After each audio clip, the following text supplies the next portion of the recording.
ચાણસ્મામાં સથવારા પરિવારના આંગણે હરકની હેલી વિશાલકુમાર અને સેજલબેનના પુત્રની કેક કાપી ભવ્ય પધરામણી કરાઈ। પાટણ જિલ્લાના ચાણસ્મા ગામમાં રહેતા સથવારા પરિવારમાં નવા મહેમાનના આગમનથી ખુશીનો માહોલ છવાયો છે।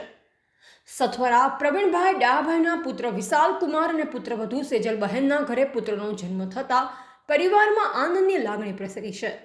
તાજેતરમાં નવજાત બાળકની ઘરે પધરામણીનો કાર્યક્રમ ખૂબ જ હર્ષોલ્લાસ સાથે યોજવામાં આવ્યો, જેમાં બાળકના કુમકુમ પગલાં પાડી શાસ્ત્રોક્ત રીતે પધરામણી કરવામાં આવી। આ મંગલ પ્રસંગે બાળકના ફોઈ પિંકીબેન, ફુવા ગૌતમકુમાર, દાદી સુશીલાબેન, દાદી હંસાબેન તેમજ કાકા ઉમંગભાઈ અને ધવલભાઈ વિશેષ ઉપસ્થિત રહ્યા। સાથે જ ઓમી ભાણો અને પરિવારના અન્ય સભ્યોએ હાજર રહી બાળકના વધામણા કર્યા। આ સુંદર પ્રસંગે વધુ યાદગાર બનાવવા માટે પરિવાર દ્વારા કેક કાપી ઉજવણી કરવામાં આવી અને ઉપસ્થિત બાળકોને કેક ખવડાવી મોં મીઠું કરાવ્યું। આમ ચાણસ્માના સથવારા પરિવારમાં પુત્ર રત્નના જન્મ અને તેની પધરામણીથી દિવાળી જેવો માહોલ સર્જાયો હતો।